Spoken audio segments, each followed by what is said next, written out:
Yeah, we're looking to build on the last few games, build on some momentum that we've created, and we're just excited to for this final push as we're trying to get better at all the little details. There's so much room to improve, but it's great that the boys have picked up points, and now we're trying to separate in the conference if we can. So this is what this next weekend's all about, and against the champions of MLS, which is always a difficult game for most teams, and yeah, we're excited to get back out there. Chris, do you guys think about another teams because last week was perfect? Real Salt Lake lost, Timbers lost, and San Jose lost. Do you care about other teams or just about the Rapids? Yeah, we don't put any energy into the other teams, but of course, if games are on before our game or after our game, we always have an eye on it. But all of our energy, the energy that matters most, is spent towards what we can control. All the things in that bucket of controllables, how we play, how we commit to things, our effort and focus in games, this is what's most important. And we do feel like where we are positioned that it's in our hands in many ways. We don't have to rely on other results. We have to take care of our business. Chris, you're 2-0 in your 9-game season. Reinforcements coming in with Rob Holding, Alexi Manyomo, Rafa Santos, potentially others. How are you getting these guys up to speed quickly enough to gel and make a real impact in this mini season? Well, in lots of ways, there's conversations, there's been Zoom calls when they're not here, then when they're here, we're sitting talking about our style of play, the positional demands for each guy, whether it's Noah Cobb, Rob Holding, we've done it with each guy. Part of it is tactics and style of play, some of it's just the stuff that also really matters, which is getting to know the human being behind that star player. And if I know enough from my playing days, it's so important that you feel comfortable, that you feel like you're in an environment that there's clarity in what's expected, but also that I'm in an environment that allows you to play free and stick to who you are. So all of it's happening at once from different angles, without overdoing it. Understand these guys, sometimes it can be stressful coming into a new team, so just taking real care with it, making sure we're being very deliberate how we make these guys feel comfortable, but also get integrated. Chris, what do you have to say about the Galaxy? We know they're not doing too good, but they are always a dangerous team. For me, they have some of the best players in the league, and any day now, or is it this year or next year, Ricky Puig is going to make his debut again. So I'm always expecting for the LA Galaxy's best. They're a team still that one of the best teams in possession. How can it not be with Nascimento now and Ricky? We have Peck and Pencil, Gabriel Peck, Pencil. There's also Royce. There's Cyril. If you count how many players lifted a trophy last year, there's still a lot of players that are capable.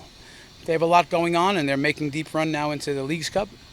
This is a difficult opponent and a top talented team that we will have to be at our best, but we're looking forward to that matchup. And again, for us, it's another opponent that we have to focus on ourselves in a big way.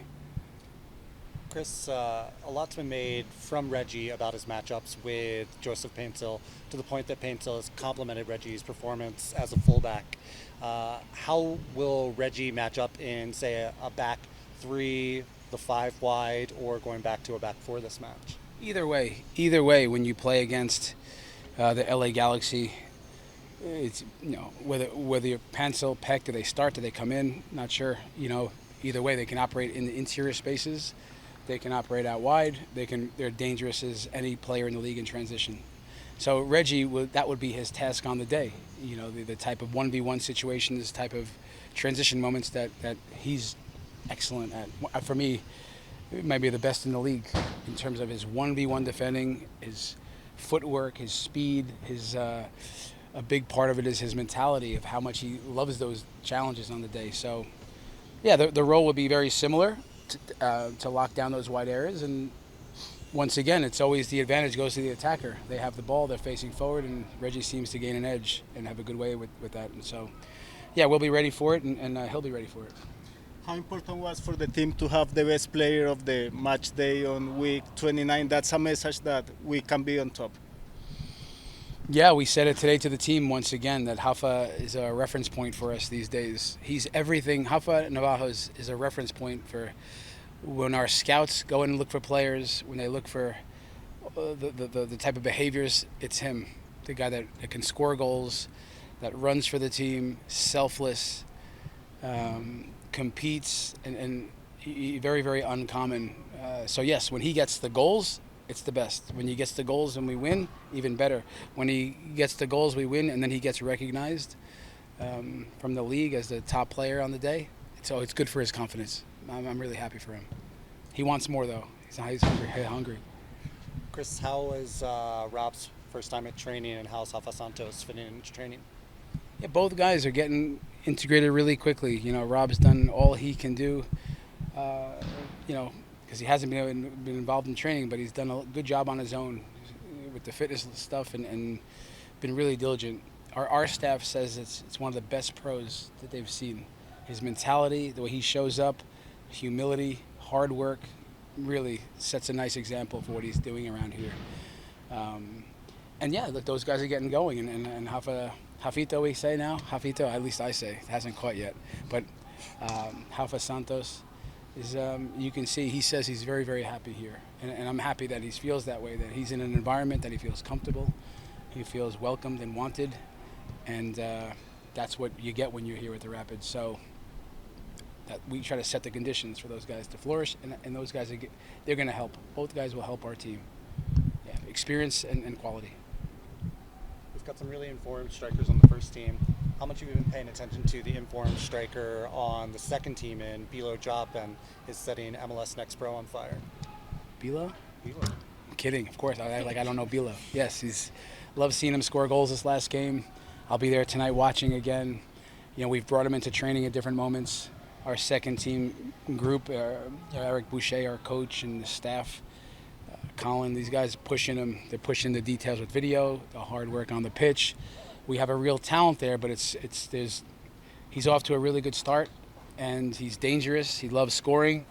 Keep him going. He's understanding our pressing and behaviors against the ball, but he looks the part. We really like him, and he's got a bright future, I think, here. So, yeah, we keep an eye on those guys. Malik Pinto's another one. We brought him to training yesterday. Guys do well there, they get rewarded here, and especially him. He's doing great. He's really good boy, good attitude, and yeah, we're keeping a close eye on him and many others. Sharpie and Zach Steffen have staked a claim to the Goalkeepers Union. Is it about time we start taking a claim to Strikers Union here in the Rapids?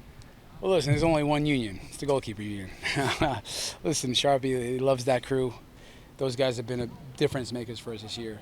With him and Nico and the other crew, we don't forget about Adam Beaudry and these guys, but Zach Campagnolo, these guys, tremendous core, rooting for each other, very uncommon, that they root for each other, they back each other. I mean, if you just watch what they do and listen how they support each other, it's incredible, which is not always the case with goalkeepers, but yeah, they're sharp, they're all ready, and yeah, if you talk about the attacker union, they got to get their own name. If you're going to be a union, you got to get your own name now. That one's already tagged, but it's nice to see those guys thinking like one, playing close together on the pitch. Calvin, Yappy, Hafa, Alex Harris, Sydney recently getting that mix, Sam Bassett in that crew. Ku Di Pietro comes in. For me, he was one of the best players that changed the game this last one. Comes on, and excellent. So yeah, you can see that they're a group that's getting on the same page and really coming into form. So this is important for us, and yeah, we're working hard at that, helping this along.